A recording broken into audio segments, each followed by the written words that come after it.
Are you bored? Tanong ni Lucita kay Jasper na inlingan lang ng binata. Nasa sala ang dalawa.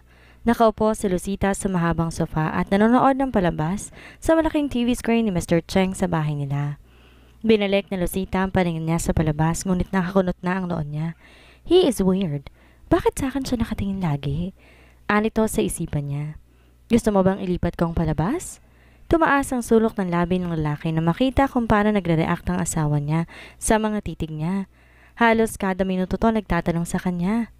Kumuha siya ng papel at saka sumulat ng, "It's fine, don't bother." Napabuntong hininga si Lucita, tinignan ng orasan. Malapit na mag-8 ngunit wala pa rin si Mr. Cheng. Tumayo siya para kumuha ng tubig.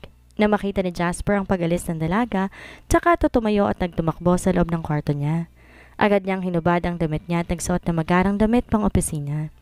If Aldrich and Kim know about this, I'm totally dead. Samantala, nang bumalik si Lucita sa sala, wala na si Jasper sa inuupuan nito kanina. Agad lumakob sa kanyang takot sa kaisipang mag-isa lang siya at wala siyang kasama. Agad niyang pinatay ang TV at nagmamadaling umakyat sa taas kung nasa ng kwarto ni Mr. Cheng. Nang buksan niya to, naninig niyang rebulto ng asawa niya na nakaupo sa kama nito. Nakahinga na malalim si Lucita at napanatag ang kalooban niya. Halos kapusin siya ng hininga kanina habang binabaybay ang hagdanan, paakyat makarating lang sa kwarto ni Mr. Cheng. Nakauwi ka na pala? Ngumiti si Lucita na makita ang asawa niya, kahit na hindi naman niya maklarong mukha sa dilim ng kwarto. Kung hindi makita ni Lucita ang mukha ng asawa, iba naman kay Mr. Cheng. Tanaw na tanaw niya ang mukha ng asawa. Ang kagalakan na makita siya at kung paano ito pilit pinapakalmang sarili. Nakagat ni Mr. Cheng ang labi na mapagtanto na tinakot niyang asawa sa biglaang pagkawala nito sa sala. Tumayo siya at lumapit sa asawa niya. Breathe, I'm here. Mahinang bulong ni Mr. Cheng kay Lucita bago tuluyang kumalma ang asawa at nawala ang takot sa dibdib nito. Kumain ka na? Mahinang tanong ko. Hindi siya sumagot. Nakasuot pa siya ng damit pang opisina. Hindi pa pala siya nakabihis. Saan siya dumaan? Hindi ko siya napansin kanina sa sala. Sa sala? Hindi mo lang ako napansin? Sabi ko nga. Natawa ako kasi parang nababasa niyang nasa isipan ko. Lumayo ako ng konti sa kanya para mas buksan ang bintana para kahit papaano pumasok ang liwanag ng buwan sa kwarto niya. Ayaw niyang buksan ang ilaw. Marahil ay ayaw niyang makita ko talaga ang mukha niya. Kaya magre-reply na lang ako sa liwanag ng buwan. You love the moon?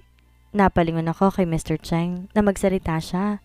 Tumingin ako sa liwanag ng buwan. Tumingin ako pabalik sa buwan at sa kanya ulit. Madilim ang kwarto mo. Sagot ko at saka itinali ang mga kortina. Narinig ko ang mahinang pagtawa niya sa likuran. I thought you are a Salanophil, aniya. Bumalik ang palingin ko sa buwan. Magandang buwan, pero hindi ako nagigising kapag may mga eclipse. Anong kinalaman ng eclipse sa pagiging Salanophil? Takang tanong ni Mr. Cheng. Hinuha ko kung kita ko lang ang mukha niya, siguro nakakulot na ang noon niya ngayon. Hindi ba kapag Salanophil ka dapat nakaabang ka sa mga kaganapan sa buwan? Hindi ko alam kung ba't nauwi sa buwan ang usapan namin. It's not really necessary, I think. Napakamot ang bato ko saka lumapit sa kanya. Huwag na lang natin pag-usapan ng buwan. Gusto ko lang naman magkailaw. Narinig ko ulit ang tawa niya.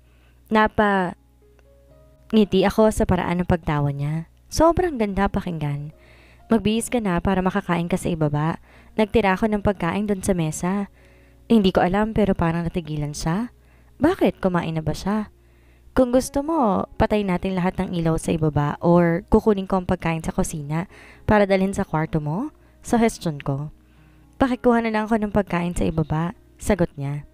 Tumayo ako para kunin yung mga pagkain tinabi ko para sa kanya kanina. Nang makaalis si Lucita, hinubad ni Mr. Cheng ang damit niya pang itaas. Tsaka agad tinawagan ng kaibigang si Kim. Cheng, napatawag ka. Lee, is there any news about him? Bumuntong hininga ang kaibigan habang si Aldrich nakikinig sa usapan. Tumingin ang Koreanong si Kim kay Aldrich saka sinigot sa Cheng. Parehas ang dalawa ng iniisip. Kailangan nilang maging alerto lalo na't ito ang tanging magagawa nila sa kaibigan nila. As of the moment he's not here. Enjoy your honeymoon with your wife? Nakahinga na maluwag sa Cheng nang marinig ang sinabi ng kaibigan. Nandyan si Aldrich? Agad na umiling si Aldrich kay Kim pero huli na dahil nakasagot na si Kim ng oo.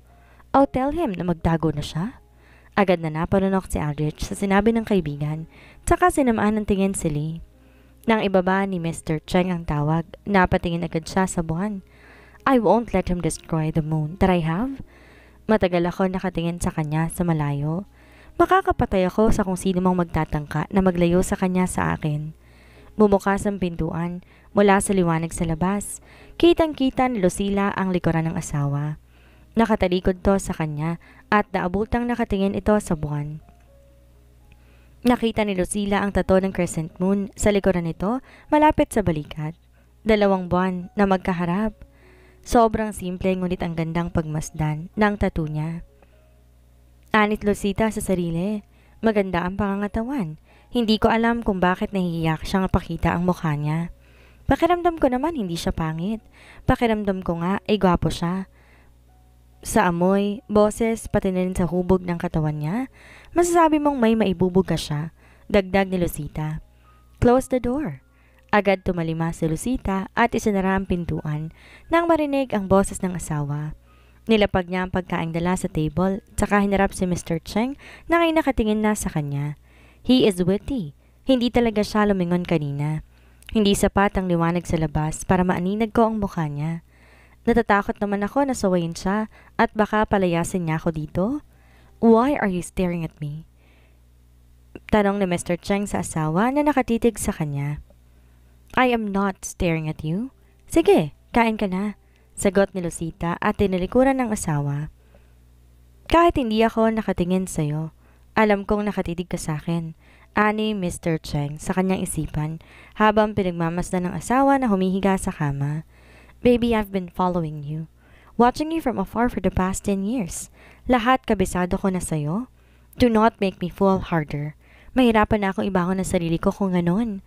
Mga salitang di masabi ni Yuan Cheng kay Lucita na pinapakiramdaman siya. 70 years ago, inihingal na nagising ako mula sa pagkakatulog. Palagi akong binabangungot ng gabing yon. Gusto ko mang kalimutan ngunit hindi ko magawa. Malakas ang buhos ng ulan.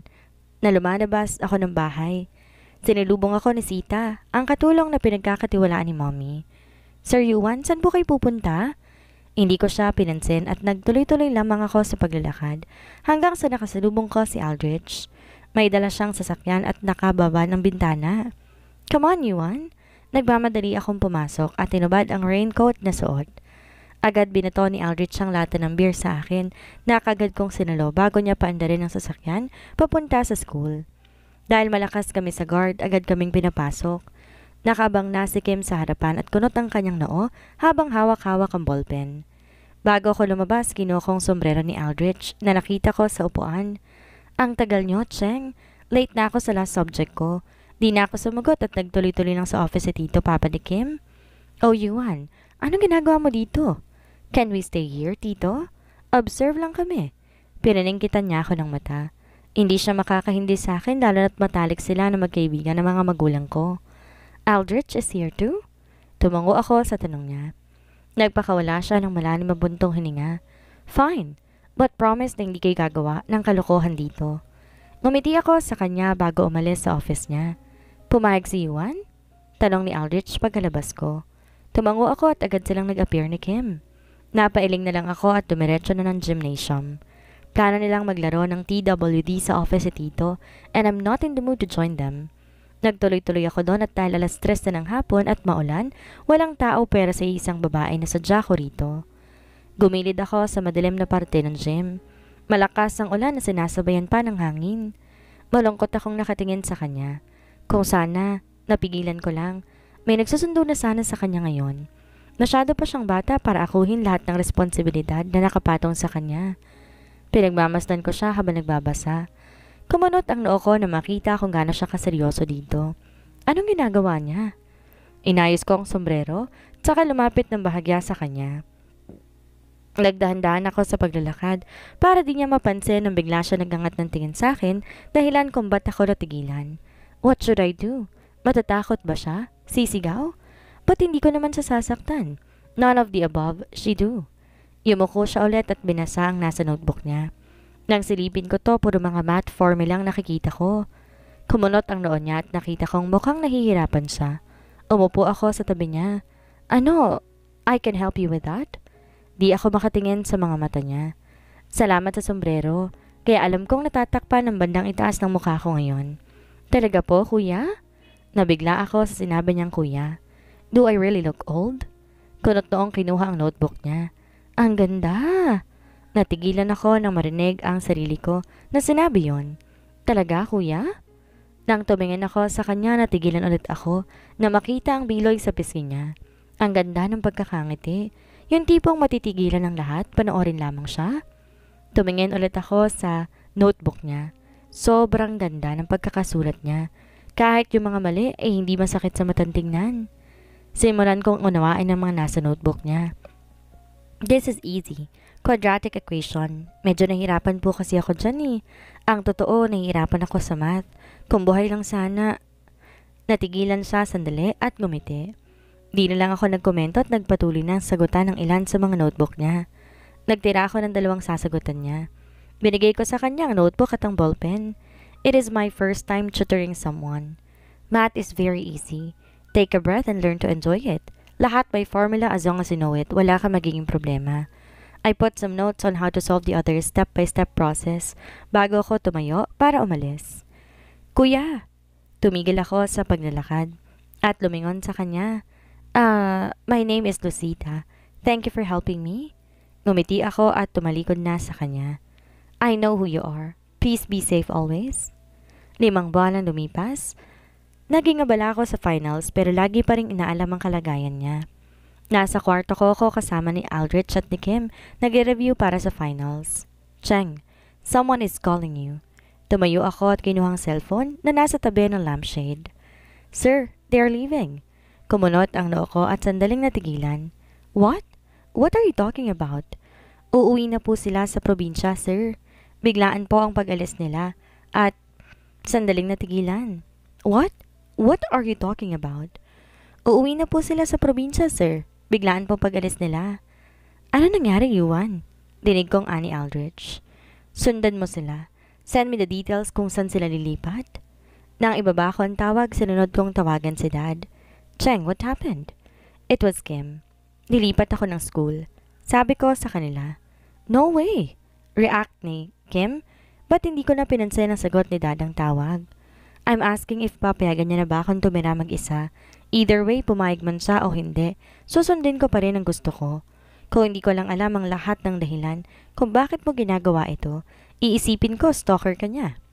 Narinig ko silang natawa ni Kim. Di ako nag-react sa dalawa. Sinaman ko sila ng tingin kaya tumahimik sila. She needs me. Silang buong pamilya ang tutulungan mo, Yuan.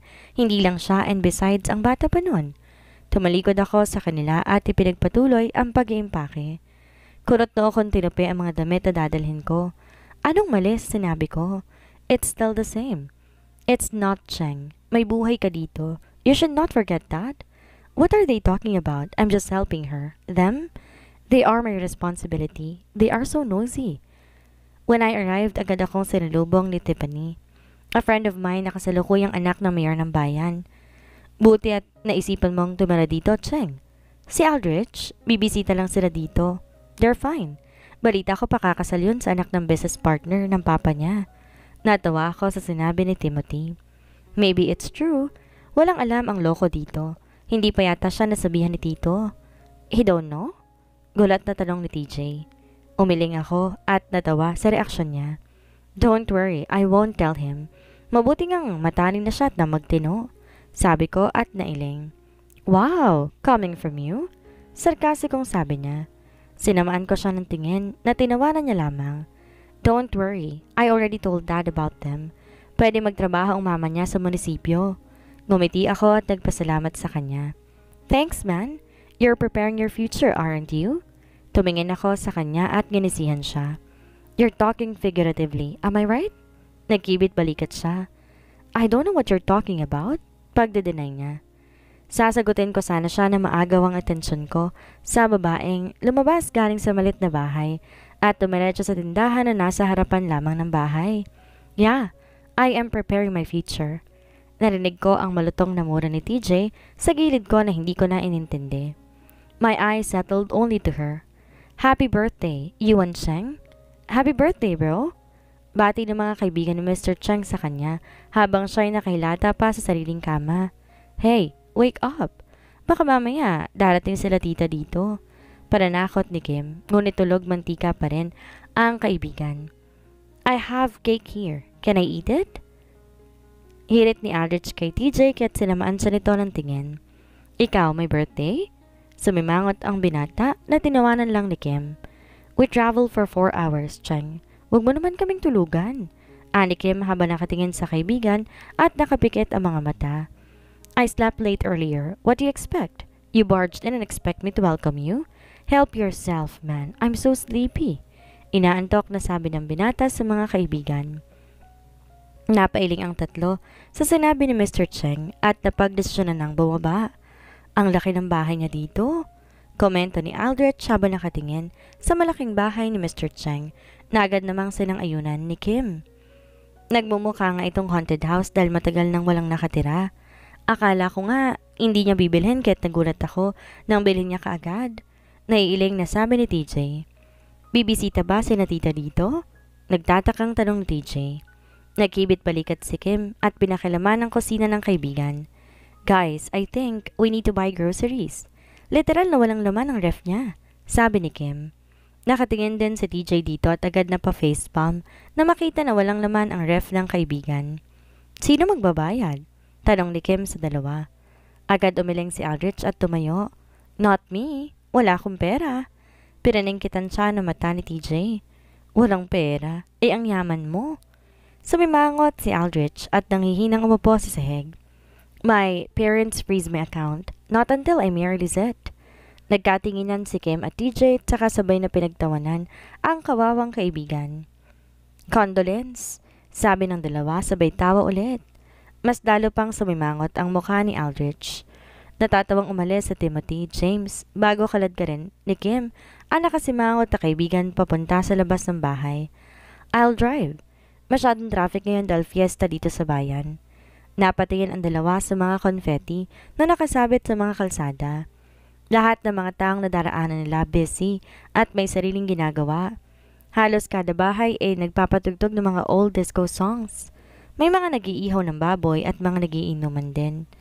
Namamanghang napatingin si Kim sa mga batang naglalaro sa labas at sa mga nagtitinda sa kalsada. May nagtitinda ng balloons, mga laruan, mga pagkain gaya ng cotton candy at iba pa. Ibang-iba sa Korea.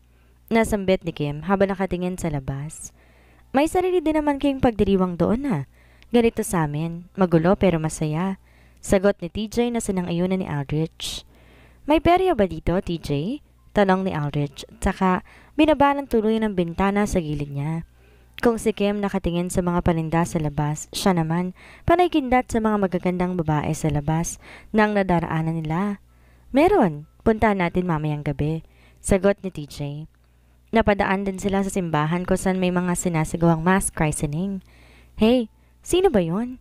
Tanong ni Kim sa mga kasamahan na makita si Lucitang nakangiti sa bagong kilalang kaibigan sa bayan. What is she doing here?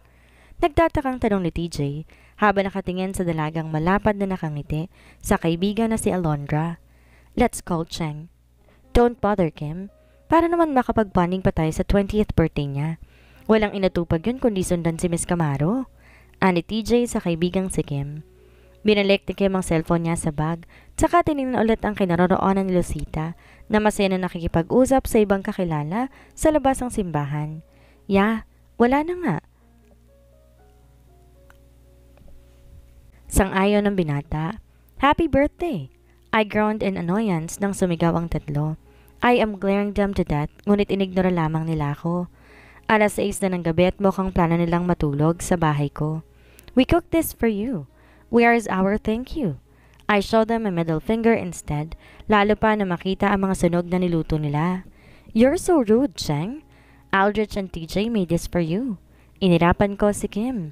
They purposely annoy me. Should I say thank you to them? Paano natin kakayanin yan? From the looks of it, it's poison.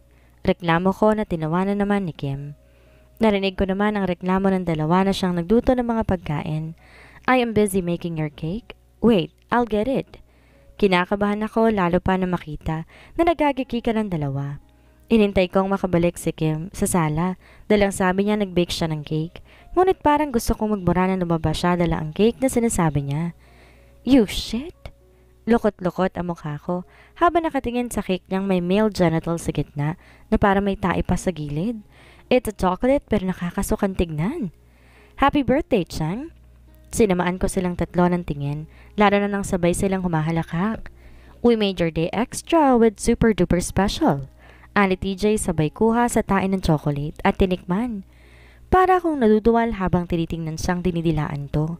Kung magtatagal ako sa loob panigurado, masisiraan ako ng bait. Lumabas ako ng bahay. Nabigla ako na mapansing sobrang liwanag ng kalsada. Maraming tao sa paligid. Oo nga pala, fiesta. Naglakad ako papunta malapit sa kanila kahit gabi na. Nagkasiyahan pa rin ang bawat bahay na nadaraanan ko. May mga bata pang nasa labas at naglalaro. May mga nagpapagames at nagkakantahan. Paliko na ako sa isang kanto na makita ko siyang palapit sa gawi ko, kaya agad ako nagtago sa gilid. Siya lang ang mag-isang naglalakad. Suot niya ang jacket na kulay pink na may tenga ng rabbit. Napangiti ako habang pinagmamasa ng itsura niya. Ang cute! Hi, Sita! Natigilan ako na makita ang may lalaking nakipag-usap sa kanya. Kumunot ang noo ko, lumapit sa kanila para marinig ko ang pinag-uusapan nila. Hi, Jake! Bakit siya nakikipag-usap sa dugyot na yan? Sa perya ka? Oo, nandun na kasi si Alondra. Nakangiting sagot nito. Hindi ko alam kung bakit but I hate it. Ayoko sanang umingiti sa kung sino. Sige, mauna na ako. Kahit gabi na, kitang-kita ko ang pamumula ng lalaking kinakausap niya. Napahilot ako sa sentido ko. Umiinit ang ulo ko. Para may nag-uudyok sa akin na puntahan siya at ilahin palayo sa lalaking kakausap niya. Sige, bye Jake. Nagpatuloy siya sa paglalakad, so I secretly followed her. I will let my man handle that kid. Hindi siya po pwedeng basta-basta na lamang lumapit sa kanya at namula pag kinakausap niya. Hindi ko alam kung may mali pa ako nagawa sa batang dugyot na yon. Nakaabot kami sa perya. Lahat ng pinuntahan nila pinuntahan ko. I am not a stalker. I just want her to be safe. Wala naman akong gagawing masama sa kanya. Ito na lang ang tayong magagawa ko para mabawasan ang nagawa kong kasalanan sa kanila ng pamilya niya. Nakaabot sila na may iisang may patatuan. Nanood sila ng kaibigan niya kung paanong i-execute the tattoo artist ang mga gawa niya. Nakontento ko sa panonood sa mga reaksyon niya. Ang satisfying pala nito. Sir, bilhin niyo na po itong sombrero ko? Napatingin ako sa ale. May dala siyang mamarahing sombrero. Umayaw ako pero pinipilit niya pa rin akong bumili. Para matigil na, kumuha ko ng 1K sa wallet at ibinigay sa kanya. Kinuha ko ng sombrero at umalis na sa pwesto ko. Kanina, ano sa tingin niyo to? Tanong ng tattoo artist sa design na nasa malaking canvas. It's simple 2 crescent moons. Yan yang.